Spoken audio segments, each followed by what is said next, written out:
m'appelle Siméon Diédhiou. Je suis étudiant doctorant sénégalais inscrit au Mali. Et je travaille sur un produit qui s'appelle le biochar, un produit de la carbonisation de toute matière organique. Donc moi j'utilise la coque d'arachide que j'ai carbonisée et que j'utilise dans mes travaux. Je l'utilise pour voir son impact sur les propriétés hydrodynamiques du sol, le mouvement de l'eau dans le sol, mais également de l'économie de l'eau à travers justement l'impact de ce même biochar.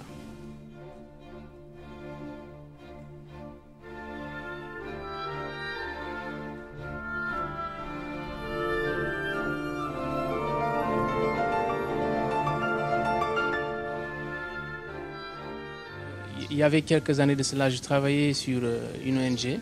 On faisait du maraîchage. Donc je me suis rendu compte que à chaque fois qu'on allait sur le terrain, que les producteurs se plaignaient que tout ce qu'ils produisaient, ils mettaient dans l'eau. C'est-à-dire tout ce qu'ils gagnaient, ils prenaient encore pour payer l'eau. Cela m'a interpellé et je me disais pourquoi ne pas travailler sur des questions qui permettraient aux producteurs. Et j'ai pensé un peu à travailler sur les aspects de sol. Le constat que j'avais fait, c'est qu'ils arrosaient, tant que ce n'est pas mouillé, vraiment ils ne s'arrêtent pas.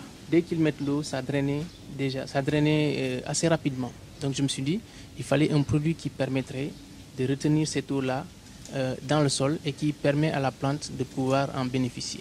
C'est ainsi que dans mes recherches, j'ai pu voir le biochar comme étant un produit qui non seulement permet de faire ce travail-là, mais également permet de lutter contre les changements climatiques justement en accumulant du carbone dans le sol. Et là, je travaille sur la tomate.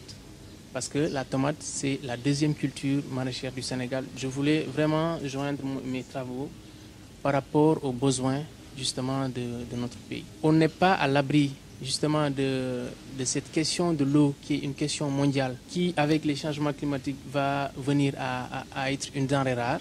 Alors, il y a plusieurs types de production. Il y a des gens qui produisent le biochar de façon industrielle. Il y a des gens qui le produisent de façon semi-industrielle, mais il y a des gens qui le produisent de façon artisanale, comme moi. Il est utilisé comme source d'énergie. Moi, je l'utilise comme amendement. Je l'incorpore dans le sol parce que aussi, ça permet d'améliorer, disons, la rétention des éléments minéraux pour la plante. Je veux juste avancer un peu sur ma recherche. J'ai utilisé 3 doses d'irrigation. Une dose qui est utilisée par les producteurs, une dose diminuée à 75% et une dose diminuée à 50%. Les résultats de la première année ont montré déjà une tendance qui disait que quand on diminuait, on avait des résultats à peu près similaires à là où on n'a pas mis du biochar du tout, mais qu'on a une dose, disons, entière. Quand j'ai continué l'expérimentation lors de la deuxième année, je me suis rendu compte que même quand on mettait les plus faibles doses, on avait des rendements beaucoup plus importants que quand on a les plus grosses doses, mais sans biochar. Donc ça déjà, c'est un résultat assez important.